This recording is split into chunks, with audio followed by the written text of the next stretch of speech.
Graça e paz, amados irmãos e irmãs, membros da Primeira Igreja Batista e também aos demais irmãos e irmãs de outras igrejas cristãs evangélicas e amigos, amigas, você que nos assiste agora através desse vídeo. Eu sou o pastor Fernando Fernandes, da Primeira Igreja Batista em Penápolis, e é com grande alegria que eu compartilho da Bíblia Sagrada, a Palavra de Deus, para você. Bom, eu quero tomar o texto de 2 Reis, no capítulo 20, os versos de 1 a 11, para nós conversarmos um pouco sobre o seguinte tema: não basta orar. Não basta orar, é o tema da nossa reflexão. 2 Reis, capítulo 20, os versos de 1 a 11, a Bíblia diz assim: naquele tempo, Ezequias ficou doente e quase morreu. O profeta Isaías, filho de Amós, foi visitá-lo e lhe disse: assim diz o Senhor, ponha em ordem a sua casa, pois você vai morrer e não se recuperará. Ezequias virou o rosto para a parede e orou ao Senhor: lembra-te, Senhor, como tenho te servido com fidelidade e com devoção sincera. Tenho feito o que tu aprovas. E Ezequias chorou amargamente. Antes de Isaías deixar o pátio intermediário, a palavra do Senhor veio a ele: volte e diga a Ezequias, líder do meu povo: assim diz o Senhor, Deus de Davi, seu predecessor. Ouvi a sua oração e vi as suas lágrimas. Eu o curarei. Daqui a 3 dias você subirá ao templo do Senhor. Acrescentarei 15 anos à sua vida. E livrarei você e esta cidade das mãos dos reis da Assíria. Defenderei essa cidade por causa de mim mesmo e do meu servo Davi. Então disse Isaías: preparem um empalasto de figos. Eles o fizeram e o aplicaram na úlcera, e ele se recuperou. Ezequias havia perguntado a Isaías: qual será o sinal de que o Senhor me curará? E de que hoje, há 3 dias, subirei ao templo do Senhor? Isaías respondeu: o sinal de que o Senhor vai cumprir o que prometeu é este: você prefere que a sombra avance ou recue 10 graus na escadaria? Disse Ezequias: como é fácil a sombra avançar 10 graus, prefiro que ela recue 10 graus. Então o profeta Isaías clamou ao Senhor, e este fez a sombra recuar os 10 graus que havia descido na escadaria de Acais. Pois bem, nós estamos aí sendo, de alguma forma, pressionados novamente pelo ressurgimento, ou melhor, por uma nova escalada, por um crescimento acelerado da Covid-19. Isso tem gerado uma série de preocupações, isso tem gerado uma série de debates. Uns alegam falando sobre segunda onda, outros dizem que não há segunda onda porque nem terminamos a primeira. Bom, eu não vou discutir isso, inclusive não tenho esse conhecimento na área de saúde ou epidemiologia para entrar nesse debate. Mas o que eu tenho percebido é que várias pessoas, inclusive próximas de nós, da igreja e familiares também, estão sendo acometidos dessa doença e tem intensificado, tem aumentado a quantidade de pedidos de oração por pessoas que estão enfermadas ou por pessoas que precisam trabalhar e querem livramento do Senhor, porque não pretendem, não desejam, não querem, como se isso dependesse de nós, pegar essa doença. Pois bem, eu lia a Bíblia e refletia sobre esse texto. Uma leitura aleatória, para dizer a verdade. E achei interessante e bem apropriado para essa reflexão que fiz e que quero compartilhar com você. Algumas coisas esse texto esclarece para mim. E eu penso que todos nós, cristãos ou não cristãos, pessoas que acreditam no poder da oração, no poder das suas preces, ou melhor, no poder de Deus, o Deus que responde às orações e às preces, a fim de que nós possamos compreender que não basta orar. Isso é um fato. O que podemos então aprender? Bom, primeiro, esse texto mostra para a gente que pessoas boas, pessoas tementes a Deus, também adoecem e também morrem. Ezequias era rei de Israel, ele era um rei temente a Deus, ele promoveu inclusive uma reforma religiosa no seu tempo, ele resgatou valores espirituais e morais que se haviam perdido no seu povo. Ele, pela fé em Deus, enfrentou Senaqueribe, enfrentou reis mais poderosos, inclusive Senaqueribe, que era general do exército, né, faz uma pergunta, né, quando Ezequias diz que não ia ceder à pressão, né, para se entregar na guerra, e ele estava sitiado. Senaqueribe pergunta: em que fé é essa que tu te estribas? Era fé em Deus. Ele era um homem temente a Deus, era um homem que tinha comunhão com Deus, era um homem que procurava ler, estudar, meditar, praticar os ensinamentos da palavra de Deus. Logo, era um homem que orava a Deus. E ele adoeceu. E adoeceu de uma úlcera, uma doença grave. A úlcera aí não é uma úlcera estomacal, é uma ferida que saiu do seu corpo, em algum lugar, o texto não diz, e aquilo era grave e era uma enfermidade para a morte. Veja aí o verso 1 e veja o verso 3. Né? Ezequias ficou doente, quase morreu. E aí no verso 2, Deus manda o profeta ir lá falar com ele, ainda no verso 1, Deus manda Isaías falar com ele e diz: olha, você vai morrer. E aí ele ora, e essa oração que ele faz, agora sim, verso 3, é uma prova de que ele era uma pessoa temente a Deus, ele era uma pessoa íntegra, ele era uma pessoa que tinha comunhão, intimidade com Deus, mas ele adoeceu e ele estava para morrer. Outra coisa importante que nós podemos aprender nesse texto: nós, como não sabemos o dia que podemos vir a morrer e nem sabemos se ficaremos doentes ou não, temos que cuidar da nossa vida espiritual e da nossa família da melhor maneira possível, sempre. Observe aí o final do verso 1, quando Deus manda Isaías conversar com Ezequias. A mensagem de Deus foi assim, ó: ponha em ordem a sua casa, pois você vai morrer. Alguma coisa não estava bem na família dele. A palavra casa aqui significa família. Talvez ele mesmo estivesse falhando como sacerdote, líder, guia espiritual da família. Talvez as preocupações com o trabalho, a sociedade, o reino, talvez no nosso caso com o emprego, com as contas para pagar aí, o final do ano chegando, que virá a ser 2021, ele estava ali de alguma maneira falhando em algum momento. E aí então ele ora, ele se derrama diante de Deus, ele diz: puxa, eu sempre fui fiel, eu sempre procurei fazer as coisas com devoção sincera, eu sempre procurei agir da maneira como o Senhor aprova. E aí ele chorou amargamente. Por que ele teria chorado amargamente? O meu entendimento, penso, creio, que esse choro amargo é a prova de que em algum momento Deus falou ao coração dele e mostrou para ele que alguma coisa estava fora do lugar.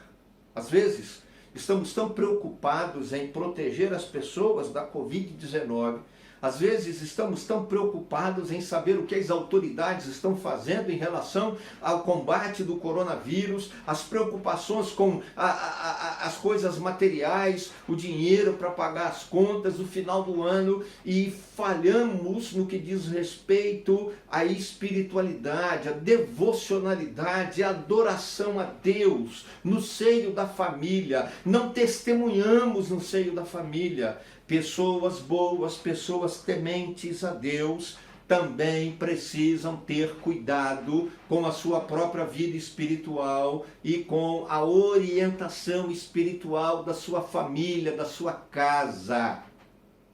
Outra coisa interessante também, penso que nós precisamos aprender com o texto. Não é pecado ir ao médico e tomar remédio. O que tem acontecido por esses últimos dias, eu vi isso acontecer com pessoas próximas. As notícias que a gente tem recebido, tá com uma gripe forte, não vou no médico, eu não vou lá no pronto-socorro porque lá tem Covid, porque não sei o que lá. Ora, se você não vai correr o risco de pegar a doença, porque você não quer ir no pronto-socorro, você pode estar com a doença dentro de casa e contaminar os seus. Então não é pecado. Isaías foi e mandou fazer um emplastro de figos. Isso aqui é uma questão medicinal. Isso é uma prática medicinal da época. E fizeram e aplicaram aquilo em cima da úlcera, da ferida que estava cheia de pus, que estava infeccionada do rei Ezequias. E o texto diz que ele se recuperou.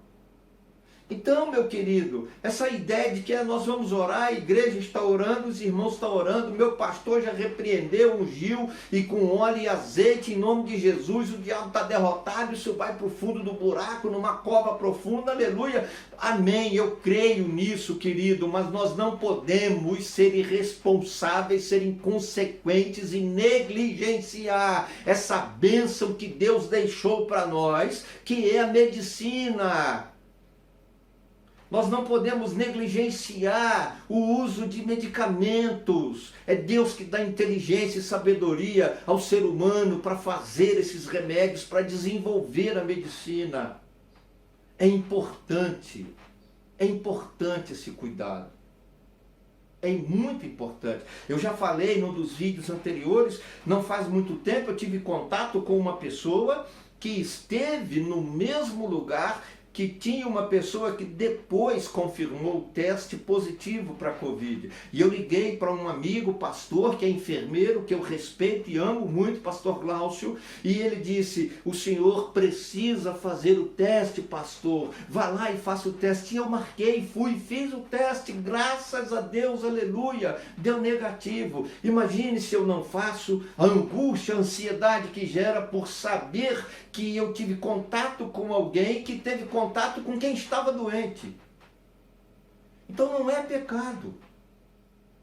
Pessoas tementes a Deus, pessoas fiéis a Deus, pessoas sinceras, pessoas que amam a Deus, são pessoas que cuidam diuturnamente da sua casa, da sua família, no que diz respeito à vida espiritual, religiosidade, e são pessoas também que vão aos médicos e que fazem exames e que tomam remédios e que se tratam, porque a medicina, o remédio, a terapia, a cirurgia pode ser um instrumento de Deus, na mão de Deus, para gerar, para trazer cura para a nossa vida. Eu creio assim, aleluia.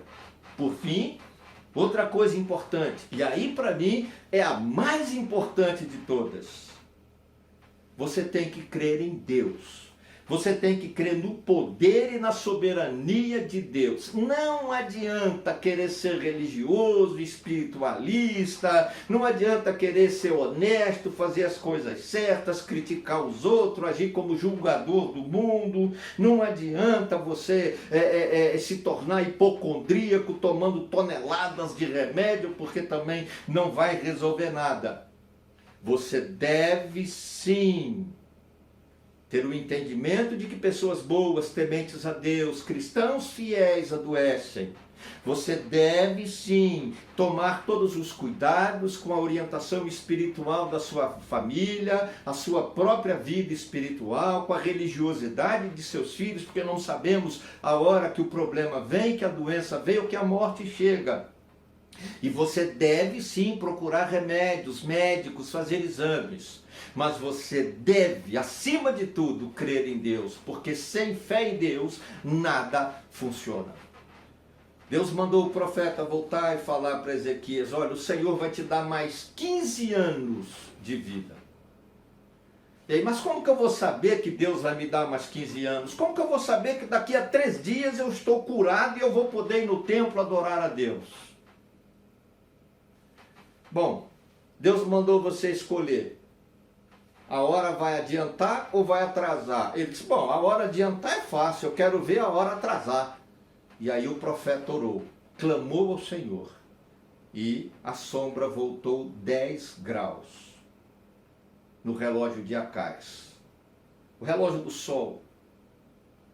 10 graus, segundo a NASA, no relógio do sol, são 39 minutos e 50 segundos aproximadamente. Alguns arredondam para 40, mas a NASA, inclusive tem um testemunho do Dr. Hill, que foi consultor da NASA na década de 80 e 90, falando sobre como a NASA encontrou essa diferença de tempo em relação ao nosso relógio analógico e ao relógio do Sol. E esse texto bíblico é citado nessa narrativa. 39 minutos e 50 segundos, quase 40 minutos. Deus desacelerou a Terra, que chega a girar no seu centro em torno de quase 1.700 km por hora. E Deus segurou as águas, Deus segurou os animais, os seres humanos e retrocedeu. E depois Deus desacelerou de novo e fez girar no sentido correto. Só um Deus totalmente poderoso, soberano sobre todas as coisas, pode fazer isso. E é esse Deus que é Senhor e soberano sobre a tua vida, sobre a tua casa, assim também como sobre a tua doença, sobre a sua família, sobre os remédios que o médico vai passar para você tomar. Então, querido, não basta orar.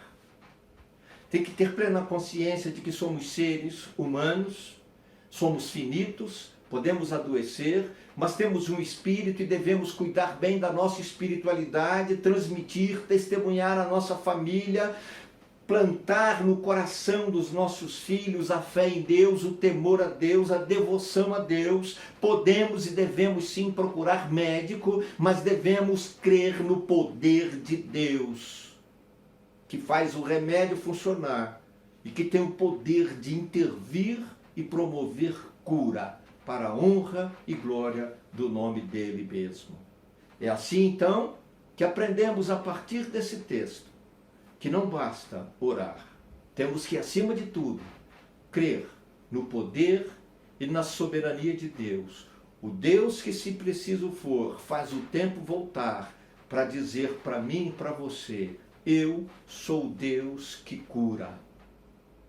A minha oração em nome de Jesus é que você tenha no seu coração, desenvolva no seu coração, na sua mente, essa fé e receba a cura da parte de Deus.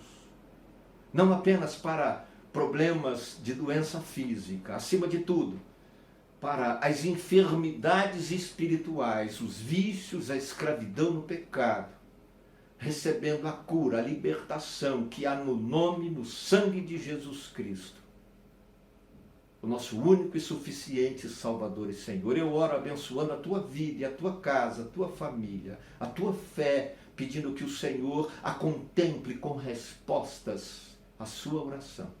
E faço assim no nome de Jesus. Amém.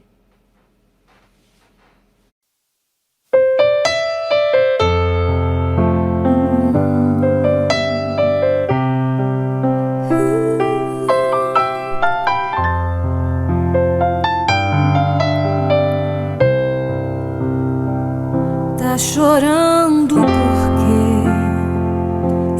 você tem um Deus que cuida de você, e jamais te esqueceu.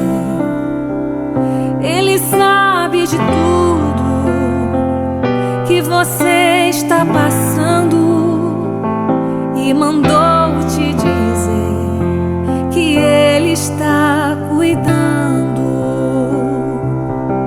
Lembrar de onde você veio e aonde que você chegou. Lembrar de todos os livramentos que você já passou. Nem era pra você estar aqui, mas Deus falou assim: esse aí vou levantar, e onde colocar a mão eu vou abençoar. Não chore, quem cuida de você não dorme. Levanta, tem muita gente que te ama. Deus mandou te dizer que vai acontecer. Deus mandou te falar que tudo vai passar.